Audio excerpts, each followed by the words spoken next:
Everyone, welcome back माय YouTube channel. So तर आम्हाला मामांचा phone आला होता की मामा आणि मामी हे दोघं जण येणार आहेत। सो तर त्याच्या अगोदर मी लसण वगैरे काढून ठेवला होता। तर मग मला अगोदर लसण वगैरे बांधून घेता येईल, कारण घरामध्ये खूप राडा होत होता आणि घर सारवायचं होतं।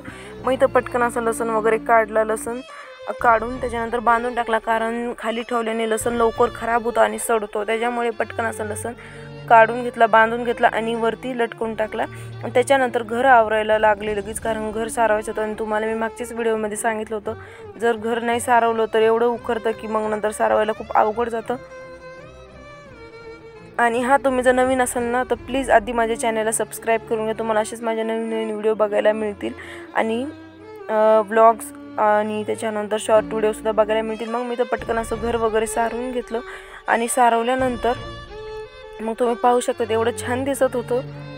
आणि बाहेर जो सडा आहे तो माझ्या लहान सिस्टरने मारला होता सडा वगैरे। आणि मी तर आंघोळ वगैरे करून रेडी आहे। त्याच्यानंतर मग मी खाल्लं उपमा, जो की मम्मीने बनवला होता। उपमा खाल्ल्यानंतर आम्हाला जायचं होतं शेळ्यांसाठी गवत आणायला, आणि बाहेर मस्त भैया त्याच्या ऑनलाईनची कामं करत होता। मग आम्ही दोघी जणी बहिणी गेलो शेळ्यांसाठी गवत आणायला। जेव्हापासून शेळ्यांना घास केला तेव्हापासून आम्हाला दुसरीकडे जाण्याची जरूरत पण नाही, तर कसं शेळ्यांना जर घास वगैरे नसताना केला आम्हाला ह्याच्या त्याच्या बांधावर जाऊन गवत आणावं लागत होतं। तर आम्ही दोघी जणी बहिणी मस्त असं गेलो शेळ्यांसाठी गवत आणायला, जे की तुम्ही पाहू शकतात व्हिडिओमध्ये। आणि एवढा घास जो आहे तो पूर्ण 3000चा आहे, जो की आम्ही फक्त शेळ्यांसाठी केलेला आहे।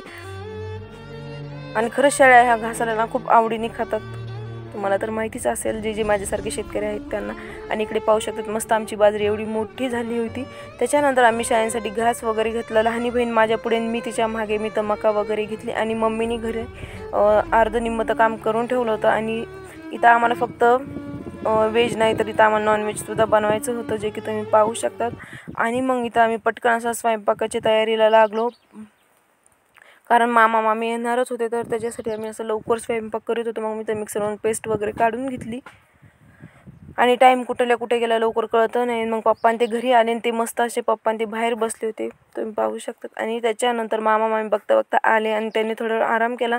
आणि मग आम्ही त्यांना घेऊन गेलो इथल्या जवळच्या मंदिरात, जिथं तो जो देव आहे तो सर्वांना पावतो असं म्हणलं जातं। आणि मग तिथं त्या मामा मामीला घेऊन गेलो जोडीने, जे की आईने महागच देवाला प्रार्थना केली तिचं मामा आणि मामीचं लग्न लवकर झालं, तर मग आई दोघांना जोडीने पाठवून दिलं। आणि तेच झालं, मग इथं आईने दोघांना पाठवून दिलं।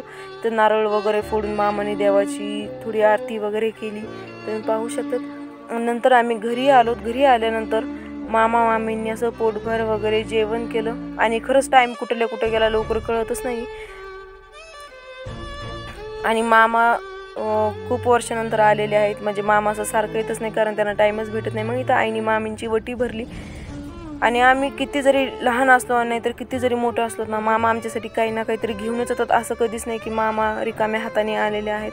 तुम्ही पाहू शकता तिथं मामाने नानकेट आणलं होतं, त्याच्यानंतर क्रीम रोल आणि केक आणला होता। सो तर व्हिडिओ आवडल्यास नक्कीच माझ्या चॅनलला सबस्क्राईब करा। Bye bye, take care.